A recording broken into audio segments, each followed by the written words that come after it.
Now at 5 and streaming on crossroadstoday.com, Goliad County authorities are looking for more information after breaking up a cockfighting ring over the weekend. And one man in Houston is charged with murder over an order dispute at McDonald's. Plus, a massive exodus is underway at the office of Representative Henry Cuellar following his bribery charges. Well, obviously, severe weather rolled through the crossroads today. The heaviest activity is still east of us, but look at this. If you follow this back, there's going to be isolated thunderstorms still possible tonight. We'll have the latest on it, have video of the hail and some damage around the area. All that coming up in just a few minutes. A star witness takes the stand today in former President Donald Trump's criminal hush money trial. You're watching 25 News Now at 5. Good afternoon and thanks for being with us. I'm Karina Garcia. Severe thunderstorms brought hail to parts of Victoria this afternoon. 25 News Now meteorologist Parker Cox sent us these pictures showing how big the hail actually got. And now here's more pictures of that hail in Victoria sent in by a viewer. Some reached sizes of at least 1 to 1.25 inches in diameter. So let's toss it over to Chief Meteorologist Mac Bidditz because this is an alert day. Mac, what do we got out there? It continues to be an alert day because it's not completely over with, although we're getting a little bit of a break right now. The severe thunderstorm watch goes on till about 7 p.m. tonight, and I'll show you why. Let's go zoom in a little bit, and you can see Victoria here with the thunderstorms that just passed our area right about here. So headed toward Palacios, and the big stuff is now in Houston, where they're getting the same thing we got earlier. But if you look down to I-35, there's another big storm here headed toward Beeville. Okay, and then there's two others down south that are also going to be caught up in the upper winds and move generally to the northeast. That includes your area and mine. If you're within our viewing area, you can see all the counties that continue under that severe thunderstorm watch until 7 o'clock tonight. Then there's going to be a little bit of a break for tomorrow. But it was a wild afternoon, and our meteorologist Trey Mining was outside checking out the hail pretty much all afternoon. Trey, over to you. Yes, it's been a very eventful afternoon here in the Crossroads, no doubt about it. Severe thunderstorms rolled through most of the Crossroads, including Victoria County, about 2 to 2:30 this afternoon roughly. Accompanying with it, very heavy rainfall, blinding rains, localized flooding on some of the city and county roads. In addition to that, gusty winds, 60 to 70 mile per hour gusts recorded earlier and around the area with the storms moving on through. And hailstones as well, anywhere from penny size to golf ball size, about like this roughly. And encompassing the storms that moved on through. It's definitely a severe weather active day, no doubt about it. Things are beginning to quiet down now. We're seeing the sun trying to peek through the clouds behind me here. So we're looking forward to a quiet evening. Could there be more? Well, we'll find about that later on when Mac gives us the forecast. Back to you in the studio. Thank you very much, Trey. Well, folks, these dots that you see here on this map is where the storm dropped. This is called a local storm report. So all of these areas reported stormy weather. Hail down in Karnes County, wind gusts in Gonzales, hail in our area, and of course wind gusts all the way down to sea drift. So lots of things to pick up after that stormy weather. Is there more in sight? Yes, there is more tonight, but hopefully tomorrow will be a little better, and we'll have all that coming up a little bit later on. Back to you, Karina. Mac, thank you. And the severe damage was also in Calhoun County, an RV and mobile homes in that storm that was passing by. Now, the Port Lavaca Wave reports several homes were damaged at Bayview RV Park and other areas. At this time, injuries are currently unknown. So here is your viewer poll this afternoon. You can scan that QR code that's going to pop up on your screen. The question is, for today, did you receive any weather damage this afternoon? Yes or no? We want to hear from you. So come to crossroadstoday.com/vote to take part. And of course, Dawn is going to have an update on 25 News Now at 6. And now this hailstorm also hit San Antonio. People saw hail just larger than a quarter over there. One structure sustained severe damage. Strong winds swept through, ripping off the roof of a bar. The roof ended up landing on the other side of the road, and their patio covering was also damaged. Goliad County authorities are still gathering information after breaking up a cockfighting ring there Saturday. Authorities say 63 suspects were arrested, 45 vehicles and 8 trailers were impounded. An Operation Lone Star task force raided the cockfighting ring after getting a warrant. Suspects were charged with engaging in organized criminal activity and cockfighting. Multiple guns were seized, and some suspects were also charged with unlawful carrying of a weapon. Yoakum police arrested a 36-year-old suspect Thursday. Linda Blackwell is charged with assault of a family member impeding breath or circulation. She is in the DeWitt County Jail in lieu of a $100,000 bond. Now in Victoria, firefighters responded to a structure fire at a home on Flamingo Drive. The husband says first responders told him the fire started as a freak accident involving burnt wires in a corner alongside the front door. Electricity to the home had to be shut down and the house sustained smoke damage in the attic. The American Red Cross arrived shortly after 3:50 a.m. to assist the couple with temporary housing. A Houston man is charged with murdering a customer at a fast food restaurant who intervened in a dispute over an order. Authorities say Anthony Martin Landry entered the restaurant early this morning, demanding a refund. Store manager said Landry became irritated and called some employees racial slurs. One customer stepped in to defend the employees. The two men then started arguing. Police say Landry took a gun from his vehicle, followed the man inside, and shot him multiple times. The customer died at the scene. Prosecutors in former President Donald Trump's criminal trial have called former Trump attorney Michael Cohen. Cohen testified against the former president today. Today, Michael Cohen, who previously said he would take a bullet for Donald Trump, took the stand against him, saying under oath the former president directed him to pay for multiple women's silence. We paid a lawyer a legal expense. And we have a legal expense is a legal expense. It's marked down in the book, quote, legal expense. Trump is charged with falsifying business records linked to the $130,000 Cohen paid porn actress Stormy Daniels days before the 2016 election. Prosecutors say the payment was to prevent voters from hearing Daniels' graphic story about an alleged 2006 affair. Trump denies all wrongdoing, including the alleged affair. The defense so far has claimed Trump wanted to kill the story to protect his family. Cohen's testimony today directly contradicts that, saying he wasn't thinking about Melania. This was all about the campaign. He claimed Trump called the Stormy Daniels situation a, quote, disaster for the campaign, adding Trump said, women will hate me. Cohen also testified about a catch-and-kill scheme set up with National Enquirer publisher David Pecker, where they agreed to publish positive stories about Trump and stop negative ones from coming out. Pecker himself testified about that 3 weeks ago. Jurors heard a conversation Cohen surreptitiously recorded between him and Trump in September 2016. It references one of those alleged catch-and-kills, a $150,000 hush money payment to Playboy model Karen McDougal by Pecker. So what are we going to pay? Funding. Yes, when it comes time for the financing, which will be. Listen, what financing? We'll have to pay you. So no. Some previous witnesses have taken swings at Cohen's reputation. Prosecutor Josh Steinglass conceded he has what you might consider to be some baggage. The defense calls Cohen obsessed, a convicted liar, and that he cannot be trusted. Jurors have seen more than 200 pieces of evidence so far. Cohen is the 20th witness to take the stand and is described as the linchpin in this case, if the jury believes him. Christiane Cordero, ABC News, New York. Staff members for indicted Democrat Congressman Henny Cuellar of Texas are leaving. Sources say only about 3 of 4 full-time employees are left at his D.C. office, and they're all trying to leave. This comes after Cuellar and his wife are charged with accepting nearly $600,000 in bribes from 2 foreign entities. Cuellar says they are innocent of these allegations, and he vowed to continue his bid for re-election come November. A candidates forum for the GOP State Representative District 30 runoff is tonight in Cuero. The DeWitt County GOP is hosting the forum with both candidates. That's former Victoria Mayor Jeff Bouknight and former Jackson County Sheriff A.J. Louderback. The forum will be at 6:30 at the Cuero American Legion Hall, and we will have more information on this tonight on 25 News Now at 10. Now remember to subscribe to our YouTube channel, Crossroads Today. Hit the like button and click that notification bell.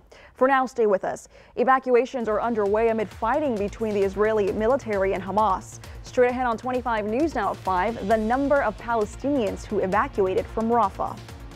Also ahead, major progress has been made in the cleanup efforts on the Francis Scott Key Bridge collapse.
The Israeli military is fighting Palestinian militants in Rafah while ordering the population to evacuate from parts of the southern Gaza city.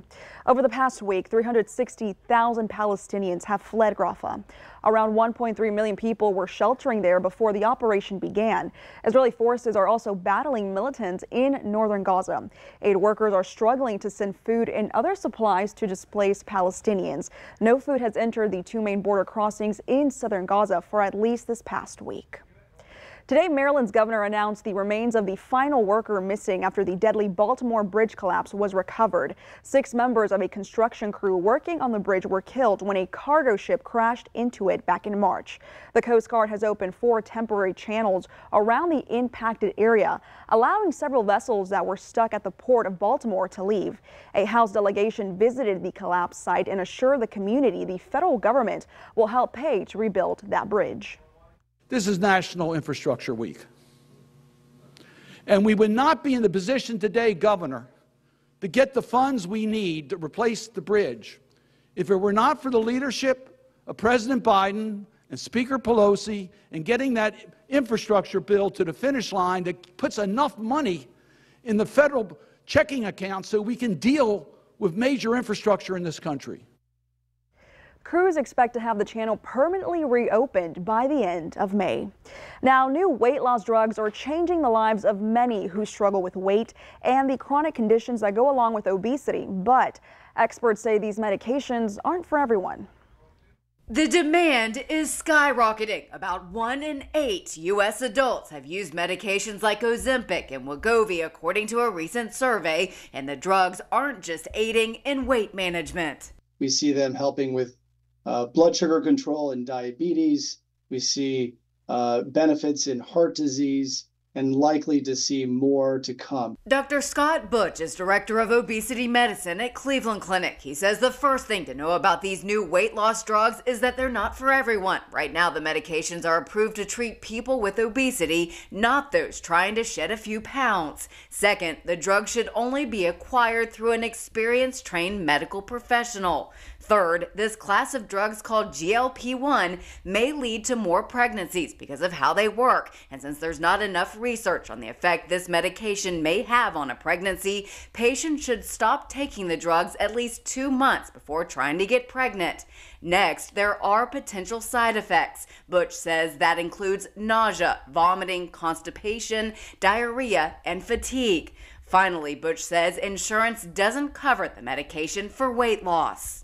Bias exists around obesity that affects both the reasons why insurance companies are not covering anti-obesity medications like these, as well as why certain implementation of obesity treatments, like seeing a dietitian, for example, isn't covered by most insurance companies. For Health Minute, I'm Mandy Gaither. Health experts are watching a new COVID-19 variant that could threaten summer this year. KP.2 is now the leading variant in the U.S. Early lab tests suggest the variant might be better at evading our immune systems and could be slightly more infectious than previous variants. COVID cases aren't on the rise right now, but experts say it could take several weeks to see if this variant does lead to a sharp increase in COVID cases. Right now, the CDC is monitoring how vaccines perform against the KP.2 variant. Well, good afternoon, everybody. Obviously, it was a pretty busy afternoon. Right now, we're getting a little bit of a break. The sun is trying to poke through, but it's not completely over with just yet. There's more storms down south.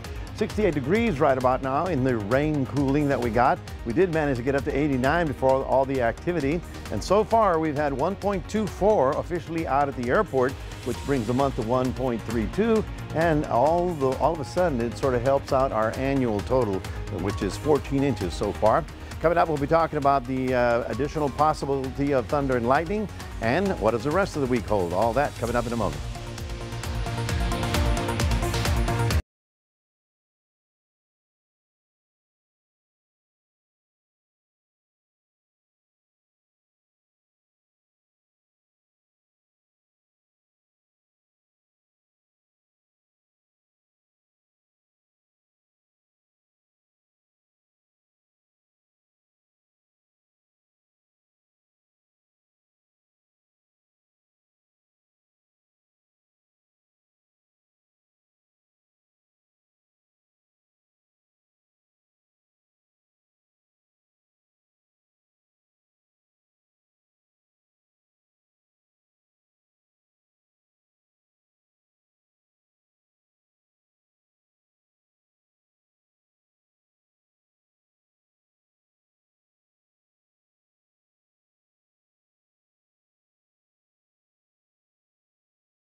Welcome back, everybody. Now it was our turn to get into all the stormy weather, and it was all afternoon long. You can see Victoria, you can see the big stuff happening right about there, and then all moving out to the northeast.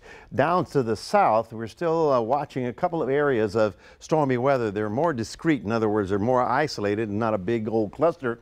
Nonetheless, this activity will be also drifting to the northeast, so whether or not it hits the Victoria City is one question, but it will be in the crossroads later tonight. So it's not completely over with, but first of all, the heating has diminished now that the storms have fired, and now the sun's going down. They shouldn't be quite as intense in the overnight time period. Yeah, I don't know if you remember, we talked about this last week. There's this area of low pressure. It was up here. It was supposed to come down and around, and that was going to be our Mother's Day storm.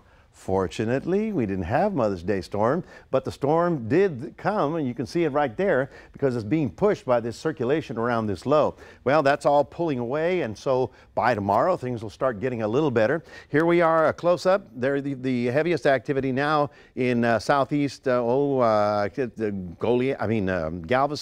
and Lamarck area. Isolated showers here, and then the stuff down south is what we're looking at for later tonight. So it's not completely over with. So if you're driving or having to do anything tonight, just consider that there are still storms possible. Now, we're still under the severe thunderstorm watch, as you see in the yellow here, until about 7 o'clock tonight. That may be increased or extended in time because right now we've got one storm right over Beeville, another one down over Alice, and then the other one down over Laredo, of all places. And you're thinking, Laredo? Yeah, well, that's following the northeast winds that are going to be carrying that up through the crossroads sometime tonight. But by tomorrow, things should start getting a little better. This was in the Hallettsville area where they got a lot of tree branches, and we want to thank our friend Emily Torres who sent this photo in with a quarter right next to it, so it's quarter size, if not a little larger. It was pretty dramatic when it started hitting the car tops. Boom, boom. We could hear it on our rooftop here as it came through. How much rain did we get? Well, you saw that we got officially 124. So basically areas from Victoria, actually all the way out here, from Edna, Victoria, all the way south into Karnes County, got over an inch, maybe an inch and a half. Last night, or when this all began earlier this morning, it was pretty heavy in the southwest of the San Antonio region. So all of these circles represent an area where they reported damage. So you can see how the line was coming in through Karnes City, and then it turned up toward Gonzales where they had the wind damage. You can see the little wind there. And then, no, that's the tree down, damage to the trees. This is the wind damage. And then, of course, in our area, in the city as well, and then all the way down to Seadrift as it moved offshore. So pretty interesting afternoon considering that, we'd been missed by all of this in the last couple of days. This is for tonight, so that's why we still have the possibility of getting some severe weather. But by tomorrow, guess what? It should be gone. In other words, let's just say this, no severe weather expected tomorrow. There may be some isolated pop-up showers, but by and large, the lifting mechanism is going to be moving out of the area. So this is Future Tracker, and you can see how it slowly moves offshore, and that will be an improvement. Now tomorrow, we'll have so much moisture on the ground and humidity in the air that we may pop a couple of afternoon isolated showers, but they won't be anything like today. We will get rather warm and steamy tomorrow, getting up into the 90s, as you see right about there. And in your 7-day forecast, well, we do get a break for Wednesday. But believe it or not, another surge of stormy weather is possible beginning Thursday and Friday later this week. That is your 7-day forecast, reminding everybody we do have a QR code. Love for you to scan that and put Crossroads Today on your phone. Here's Karina. Thank you, Matt. Coming up next on 25 News Now at 5, we're going to take a look at your stocks. Plus, the mortgage industry could intensify the next recession. Here's how next.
Taking a look at your stocks, the Dow down 81 points, the S&P 500 down 1 point, and the Nasdaq up 47 points.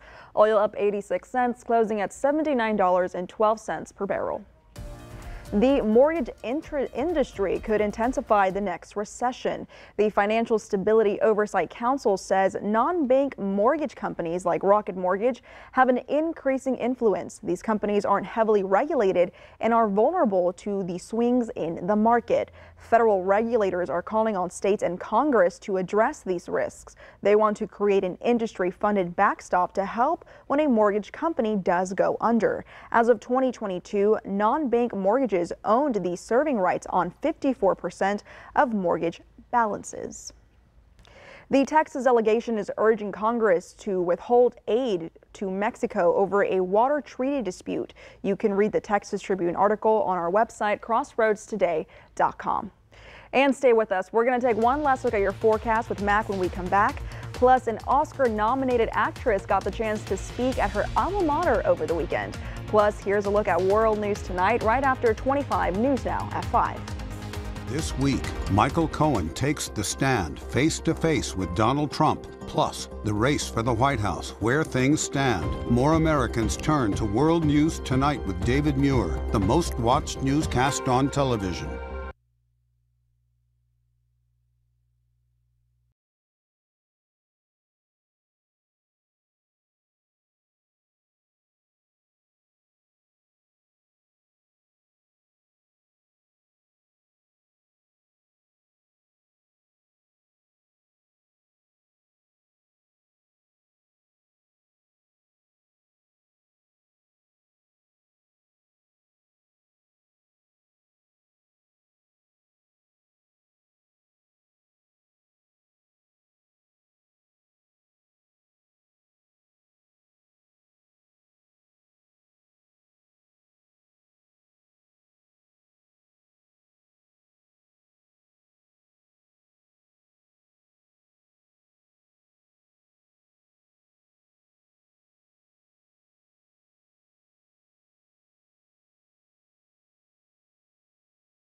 Oscar-nominated actress Lily Gladstone was the commencement speaker at her alma mater, the University of Montana, on Saturday.